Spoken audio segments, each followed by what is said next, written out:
भाइयों को नमोबुद्धाय, जय भीम, जय सीतापासी। मैं सबसे पहले अपना परिचय दे दूं। मेरा नाम महेश प्रसाद राजवंशी, महाराजा सीतापासी सेवा संस्थान का प्रदेश अध्यक्ष हूं। आज मैं पासी समाज के इतिहास से संबंधित अपने समाज को, नौजवान भाइयों को मैं बताना चाहता हूं कि 9वीं शताब्दी से लेकर के 13वीं शताब्दी तक पासी समाज का एक छत्र राज्य रहा। लेकिन आज पासी समाज एकजुट नहीं हो पा रहा है, ना एक साथ बैठ पा रहा है। आज जितने पासी समाज में जन्मे राजा महाराजा जो टीले हैं, उन पर अवैध तरीके से लोगों ने कब्जा कर रखा है। हम लोग राजा महाराजा के नामों को इतिहास के पन्नों से जब पता चला तो हम लोग उनके जन्म दिवस पर और शहीद दिवस तो मनाते हैं। जगह जगह हम लोग कार्यक्रम करते हैं, लेकिन जितने संगठन हैं वो कभी एक दूसरे संगठन के साथ बैठना पसंद नहीं करते हैं। यही एक चिंता का विषय है। और दूसरी तरफ जो समाज में विघटन का मुख्य कारण है वो हमारे समाज के राजनीतिक नेता लोग हैं। जब कोई अच्छा समाज का संगठन चलता है, लोग उससे जुड़ते हैं, उस पर काम होता है, तब तक कोई न कोई चुनाव आता है तो जो समाज के राजनीतिक लोग हैं वो हमारे सामाजिक संगठनों को तोड़ने का प्रयास करते हैं और कुछ नए संगठनों का नए संगठन बनवाते हैं, जो पैसा दे करके, उनको लालच प्रलोभन दे करके उनको अपने साथ खड़ा करते हैं और राजनीतिक भ्रष्ट नीतियों के दलदल में वो झोंक देते हैं।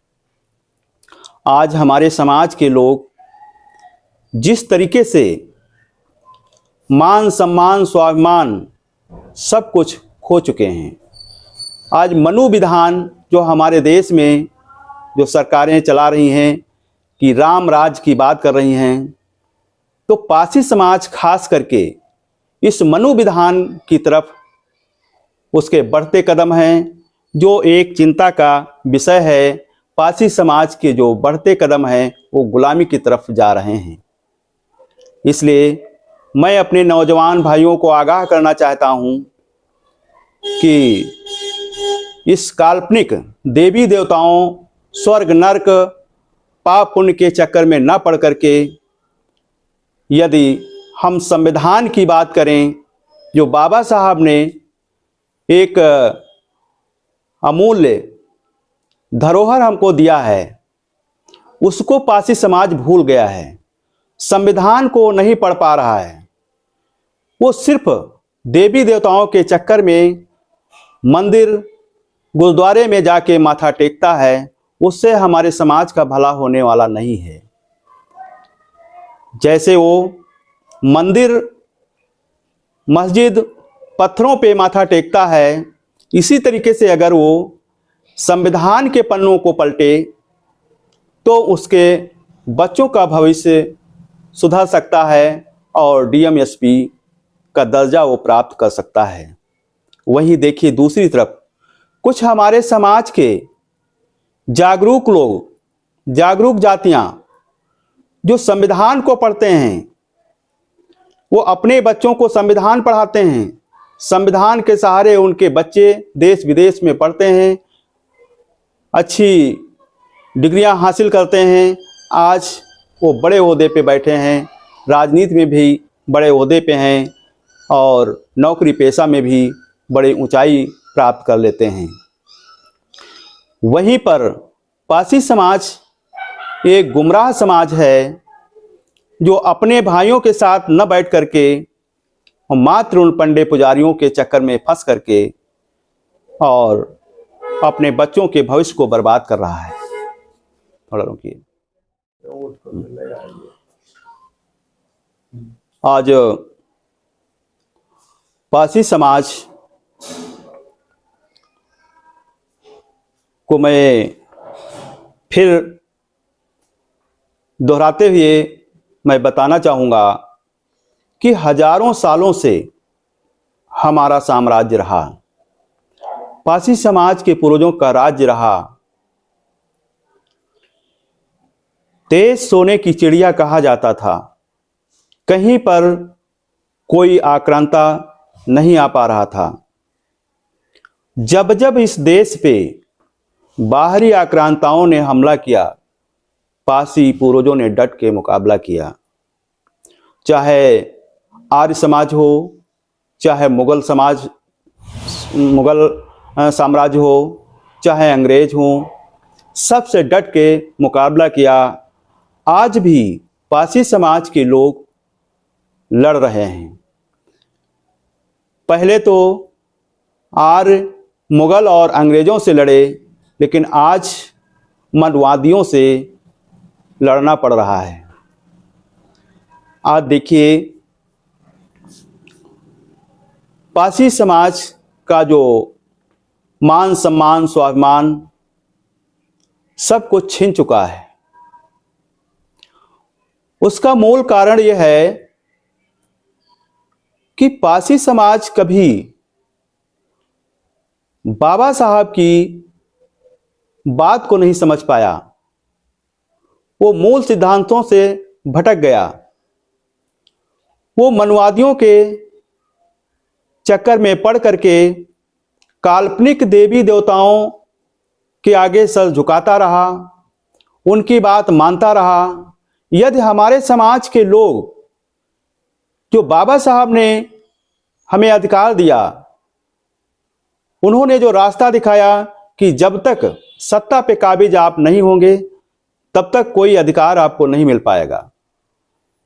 लेकिन दुर्भाग्य यह है कि जब हमारे समाज का कोई भी व्यक्ति चुनाव मैदान में उतरता है तो हमारे ही समाज के लोग उसका विरोध करते हैं, उसकी टांग पकड़ के खींचते हैं, पैसा ले करके, दारू मुर्गा खा करके, और हमारे भाई को हराने का काम करते हैं। ये बड़ा चिंतनीय विषय है। इसलिए मैं सभी नौजवान भाइयों को, साथियों को, पारसी समाज के जागरूक लोगों को का ध्यान आकर्षित करना चाहूँगा कि वो जो रूढ़वादियाँ हैं, इनको ख़त्म करके एक साथ बैठने का प्रयास करें, एक मंच पे बैठें और इस पर रणनीति बना करके काम करें। और ये जो काल्पनिक देवी देवता हैं, ये तुम्हारा भला नहीं कर पाएंगे, क्योंकि इन्हीं का भय दिखा करके पाप, पुण्य, भाग्य, भगवान के चक्कर में डाल करके हमारे पूर्वजों की हत्या की गई थी। हमारा साम्राज्य खत्म कर दिया गया। आज हमारे लोग अच्छी पोस्टों पे नहीं हैं और उनको राजा से रंक बना दिया गया, उनको भूमिहीन कर दिया गया, सारी धन धरती छीन ली गई। आज वो दानवीर उनको कहा जाता है, उनका हौसला बढ़ाया जाता है कि जो कुछ तुम्हारे घर में है वो मंदिरों में दान करिए।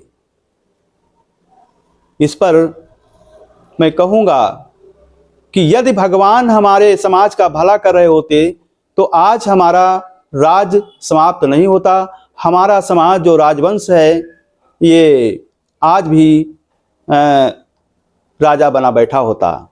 आज ये भिखारी नहीं होता, आज ये भूमिहीन नहीं होता, आज दर दर की ठोकरें नहीं खाता। आज जो दूसरी पार्टियों में जा करके घुटने टेकता है कि हमको टिकट दे दो, ये टिकट देने वाला होता, ये टिकट मांगने वाला नहीं होता। इसलिए मेरे भाइयों, नौजवान साथियों, शिक्षित वर्ग के आप लोगों से मैं यही अपील करूंगा कि एक साथ मंच पर बैठ करके और अपने भाइयों से द्वेष भावना खत्म करके एकजुटता का परिचय दें और इस मनु विधान का घोर विरोध करके और संविधान को बचाने का काम करें। यही मेरी आप लोगों से अपेक्षा है, यही कामना है। जय छितापासी, जय संविधान, जय भारत।